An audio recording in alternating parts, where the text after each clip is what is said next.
contest Toastmaster, fellow Toastmasters, and guests. If you were the governor of your state and you had the sole privilege of deciding whether your state would carry out the death penalty, what would you decide? Like many politicians and prosecutors, would you say, of course we need the death penalty. We have to have justice for the poor family members of those people who were murdered. 21 years ago, my policeman brother escaped what would have certainly been a death sentence in Colorado by exacting his own death penalty. He committed suicide with my brother's service revolver after the murder. A year after that, I met a group called Murder Victim Families for Reconciliation. It was a death penalty abolition group for murder victim family members like myself, and also for family members of those who were on death row or who had been executed. At that time, I opposed the death penalty because I had spent 19 years in literacy and ministry work in jails and prisons. And I saw a justice system that had a very different system for the rich and for the poor. Therefore, I didn't believe that the death penalty could ever be carried out fairly. But as I spent more time with MVFR, my opposition to the death penalty deepened much more than just my concern about the fairness of the system. It was especially troubling to meet with exonerated death row inmates in the United States. Some had been on death row for decades. I did a lot of my speaking with a man named Randy Steidel. Randy was inmate number 18 of the 21 innocent inmates exonerated from Illinois' death row.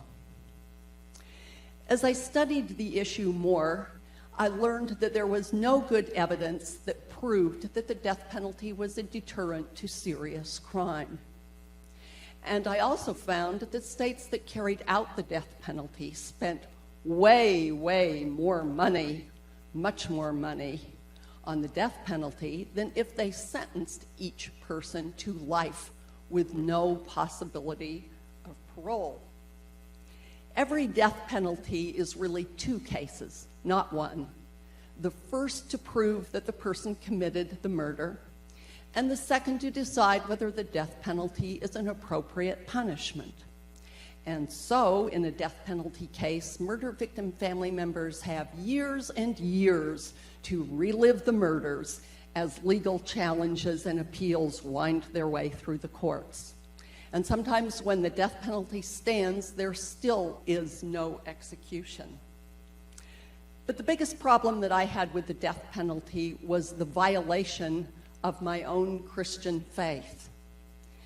In especially heinous murders with very brutal murderers, it is tempting to believe that such people are really not quite human, that they're not deserving of forgiveness or reconciliation like the rest of us.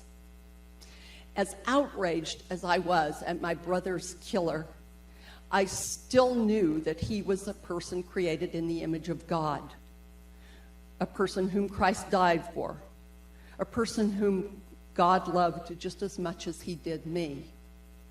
And so if I took that view and set aside the humanity of some people, saying they were not fit to live, I would not only be violating a very major part of my own Christian beliefs, but I would be holding an attitude that wasn't so very different from the murderers.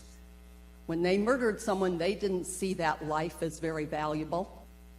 And I couldn't become like that. Moreover, the death penalty is usually carried out among those who are most poor and vulnerable. And that makes a mockery of God's preferential caring for the poor and the powerless that is talked about all through the Bible. The death penalty cuts off the possibility of forgiveness and reconciliation, which Christ always wants me to work toward. It is a violent act of retribution and revenge. But I was never so haunted at the effects of the death penalty on murder victim family members as I was in 2002, when I testified briefly at clemency meetings for then Governor George Ryan before he commuted the sentences of Illinois' death row prisoners to life with no possibility of parole. They were opening the cases of each death row prisoner, and they were letting the murder victim family members in the cases come and testify. One woman looked at the defendant's lawyers and screamed, "I've been waiting 23 years for this, and now one governor with the stroke of a pen is going to take it away from me?"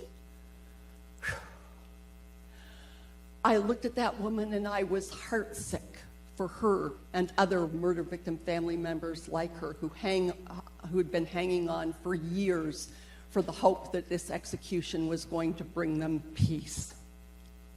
If the killer of that woman's loved ones had been sentenced to life with no possibility of parole, she could have walked out of the courtroom that day. Might have brought her some closure. It certainly would have brought her many years of peace. In my 20 years of abolition work, I've met many, many murder victim family members. Some of them have witnessed the killers of their loved ones being executed. Even though they might be very, very relieved that the execution has brought the end of that, I have never heard any of those people say, "I am so glad that execution took place. I have closure. Boy, finally I have peace." No, instead they lament all the suffering that that death penalty has caused them and the misery in their lives. The idea that the death penalty heals or helps murder victim family members is absolutely a lie. And because I believe that, I'm going to work hard for the rest of my life to defeat the death penalty in this country. Thank you.